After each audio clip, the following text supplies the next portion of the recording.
the United States, right around 1800. It was originally right across the river from where we dock our boat. If you go stand on that part of the river today, you'll see some plaques in the ground that show you the footprint of old Fort Dearborn. It wasn't there for very long, built right around 1800. It was destroyed in a war in 1812. Anybody know the name of the war? The War of 1812. Yeah, they don't ask any difficult questions on the tour. But, that's a lot of things to keep track of, so we have an easy way to remember it all. We call it the 4 F's. The fort, the fire, the fair, and the fair. If you can remember the 4 F's, you can remember what all the 4 stars on our flag stand for. But the next story I have to share with you is about someone who was here before Fort Dearborn. Fascinating story about a man born in Haiti in the 1700s, who we sometimes call the father of Chicago. His name, Jean-Baptiste Montesano. He was a black man, African mother, French father. He was a fur trader, and what he did was, he paddled up the Mississippi River, paddled up the Chicago River, and he built a log cabin pretty much where we got our boat today as a fur trading outpost. Married a Potawatomi woman by the name of Kitty Howard. The couple lived here very successfully for a number of years. Now, I share this story with you today for 2 reasons. The first one being, if you were here right around 1780, there'd be a log cabin where we dock our boat. The river would be right next to that, and where we are now, this was the lake. Not only were none of these buildings here, none of this land was here, right? This is all landfill that we built up over time. So in 1780, Chicago was just one log cabin. But the other reason I share this story with you, and probably more importantly, is because it's a great example of how Chicago has always been a city of immigrants, right from the very beginning, like we talked about with Dr. Foster Kahn and Bruce Graham. Unless you're an indigenous person, everybody who lives here came from somewhere else. True of my own personal story as well. My father originally from Greece. My mother born here for a few generations back. Her ancestors were from Ireland. They met here in the city of immigrants, and I'll tell you what, I'm pretty glad they did, right? Now as we head back to where we started off, we were talking about a couple of different styles of architecture, right? With the Wrigley Building and Tribune Tower, we got these revival styles from the 1920s. And the Trump International Hotel and Tower, we were talking about intertextualism as we come out from underneath the bridge over here on the left. I want you to find this building that's got a tower in the center, little turrets at the corners. If you had to guess, is this building revival style or contextualism? Any guesses? If you said revival style, then you're good, better than the skyline, right? Sure enough, you know the style, you know what it's from, the 1920s. This is the Jewelers Building, so named because they wanted all the prominent jewelers to work out of it back in the 1920s. Again, covered in terracotta tile, just like we talked about with the Wrigley Building. This building noteworthy for having an elevator for cars built into it when it first opened. Reason being, security. They didn't want to take your precious jewels and take them out of your car. Drive right into the building. It was a lot safer that way, right? Now that elevator for cars gave rise to a rumor with this building that it used to be a speakeasy for Al Capone. Turns out there was a nightclub in the top of that tower, but in the 1930s, well after Al Capone had left town.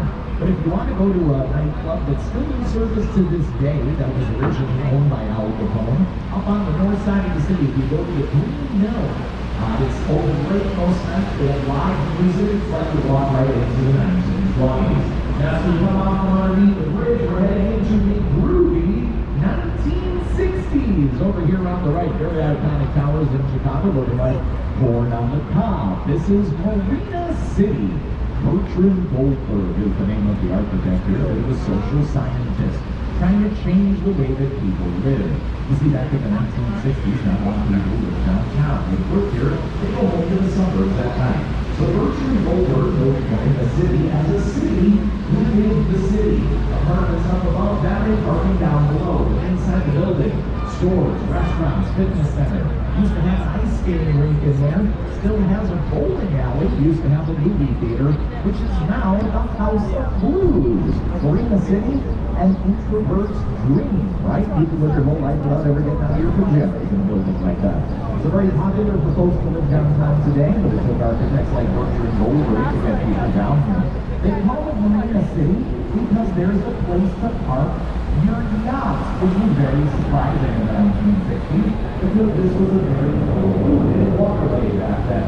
We would have spent a lot of time on the Chicago River in the 1960s. Today, that's all changed. Take a look over to your left. You can see we added about a mile of new shore home to the city with our Riverwalk. It's a great example of a positive use.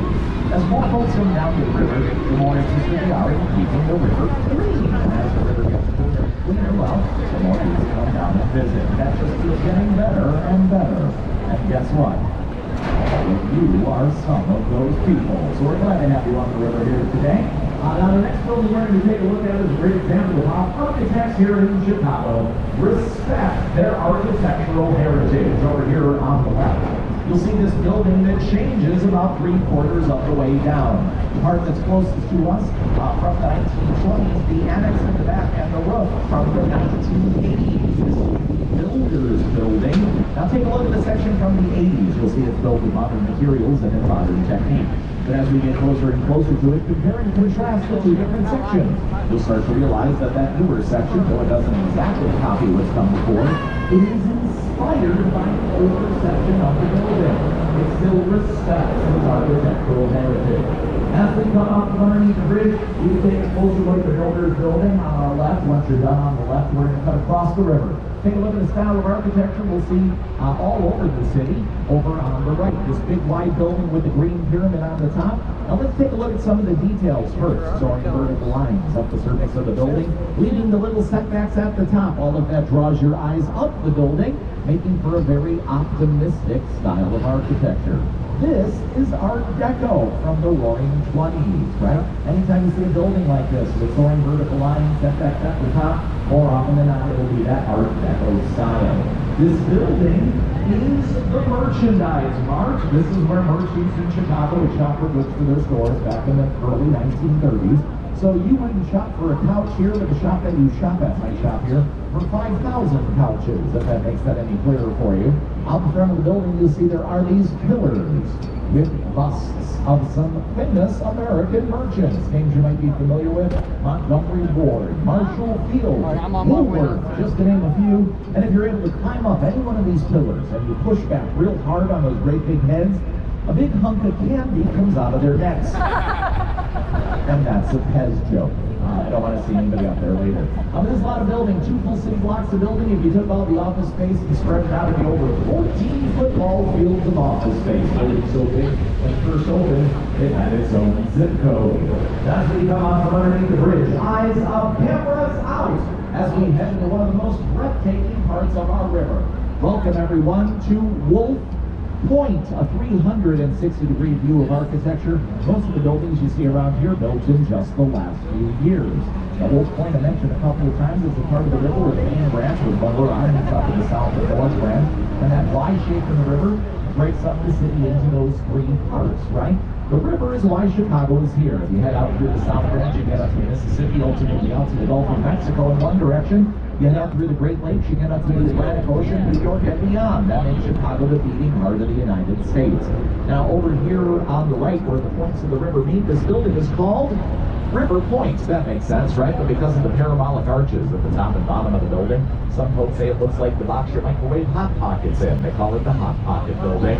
That arch on the bottom is to make way for a train line that goes underneath, and that train line goes behind 150 North Riverside. That's why there's a setback at the back of the building. The city mandates a 30-foot setback from the river these days, so the base of that building looks like a pencil standing on its point, which can be concerning given the height of the building.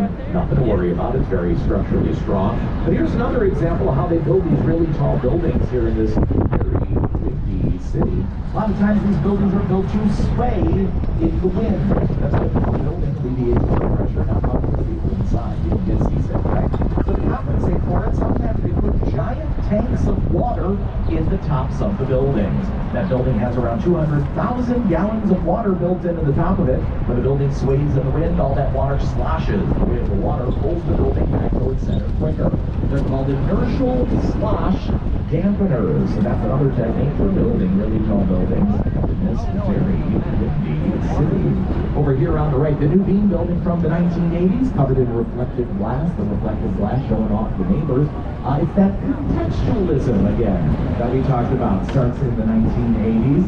The new Bean building also where Ferris Bueller's Day worked in that true life documentary, Ferris Bueller's Day Off. Now as we come back up the main branch of the river, here's another piece of big public art for you. The merchandise park. What am I talking about? On the other side of the river, you'll see this big black box full of projectors. If you come by here after dark, they project art on the surface of the merchandise park.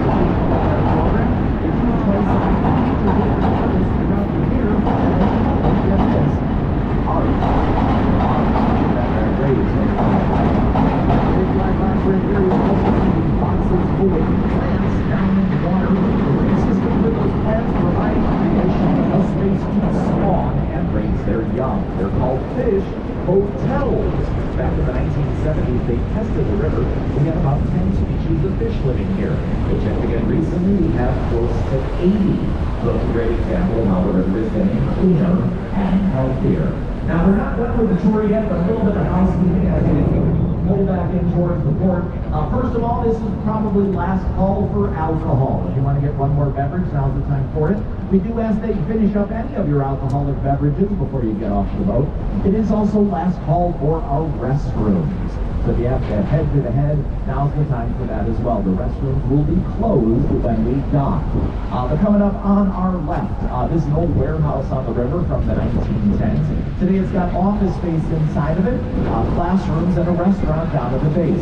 But as we come up from underneath the bridge, here's what I want you to do. Find the clock tower in the center, and then count along with me the lanes of windows on each side. Over here on the left, you'll see there's 1, 2, 3, 4, 5 on this side of the clock tower. And on the other side, you'll see there's 1, 2, 3, 4, 5, 6. That's a lopsided building. What's going on here? Well, they built the LaSalle Street Bridge that's behind us. They had to widen the street. To do so, they cut off a chunk of this building and rebuilt it so you wouldn't notice. You see, guys, this is why you go on these tours, right?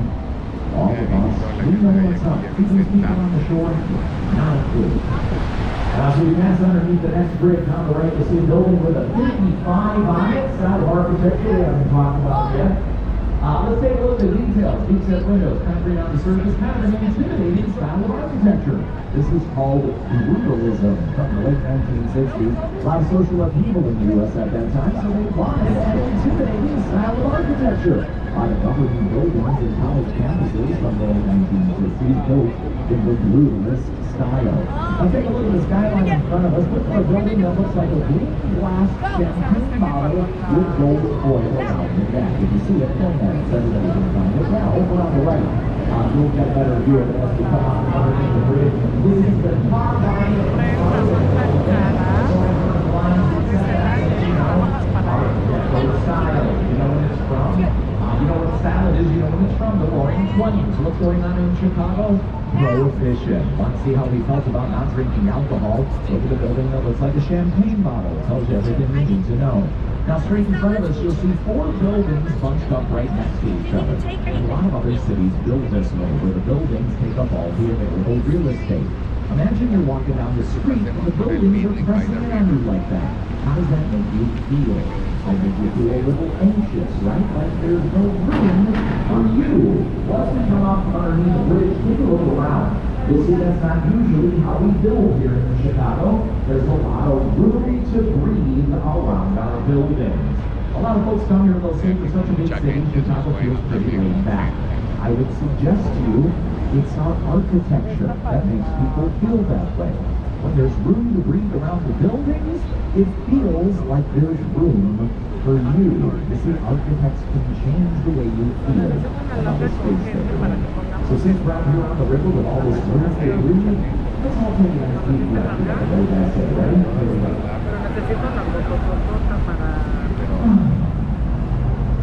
How's everybody feeling? You guys had a good time? I had a great time with you. Now, before we finish up, a little bit of housekeeping. First of all, take a look around you. Make sure you grab all your stuff. We don't want you to forget anything on board the boat if there's any trash around you.